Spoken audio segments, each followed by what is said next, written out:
Wisconsin's race for U.S. Senate is among the most competitive and closely watched across the country right now. It could be a deciding factor in who controls the U.S. Senate next year. And tonight, you see right there, we're hearing from Senator Tammy Baldwin. She is currently holding a Get Out the Vote rally in Ashwaubenon. It's happening right now. It's part of a bus tour taking her across the Badger State in the closing days of this campaign.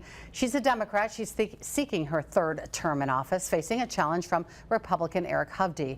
Baldwin has led in polling, but in recent weeks, that gap has tightened, leading some to consider this a toss-up race.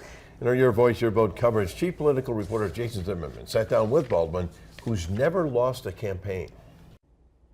Senator Tammy Baldwin has been in Wisconsin politics since 1993, starting with an assembly seat in Madison before being elected to Congress, serving first in the House and now in the U.S. Senate as the first openly LGBTQ person as a non-incumbent elected to each chamber. During a campaign stop in Alloway, Senator Tammy Baldwin took a few minutes with us to discuss her ambitions for a third term in office and keeping a seat no Republicans have won since Joseph McCarthy in 1952. Much of her drive, she says, comes from growing up in a family that wasn't traditional. My mother struggled with mental illness and chronic physical pain and ultimately addiction to the pain medications that her doctors were prescribing. And then I had a serious childhood illness. My grandparents raised me.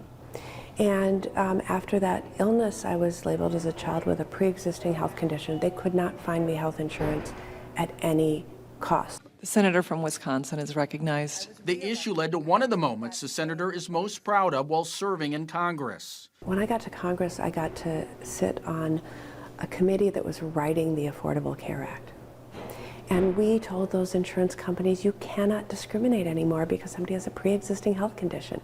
We said, you must cover people, right? Yeah. And that changed lives for people with cancer, people with diabetes, people with asthma, and the list goes on. Today, there's other issues Baldwin is also passionate about, with reproductive rights being at the top of the list. I'm leading the effort to restore Roe v. Wade as the law of the land through a bill called the Women's Health Protection Act.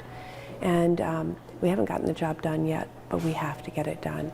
In Wisconsin, the harrowing stories I've heard of women bleeding out or just not able to get the care they need where they are, that's got to change. We also asked Baldwin about issues involving the elderly, including the possibility of the Social Security Trust Fund running out of money within the next decade. One way to do that would be to lift what we call the income cap, so that people who are multimillionaires are paying into Social Security. If we did that one action, the solvency would extend for decades.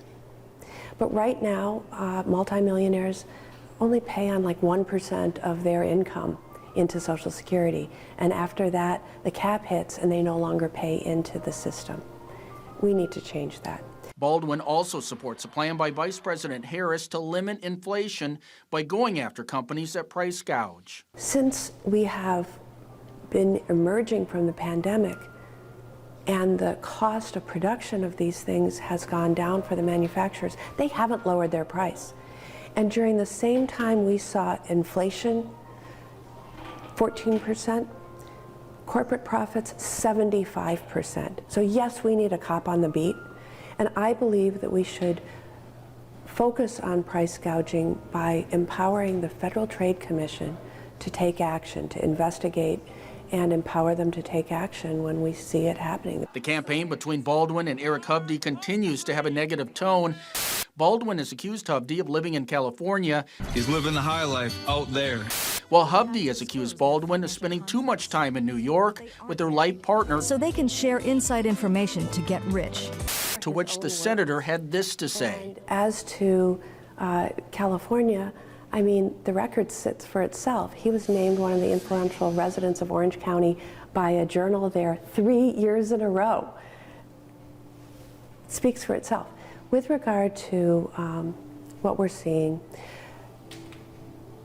you know, it's a desperate when you get doing these personal attacks. But what I would say is I am responsible every year for filing a financial disclosure.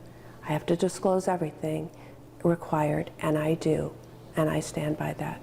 As we've been reporting, more than $100 million has been spent on the race between Baldwin and Hovde by outside groups. We will have this interview and our sit down with Hovde on our website to watch. It's WBAY.com. Back to you.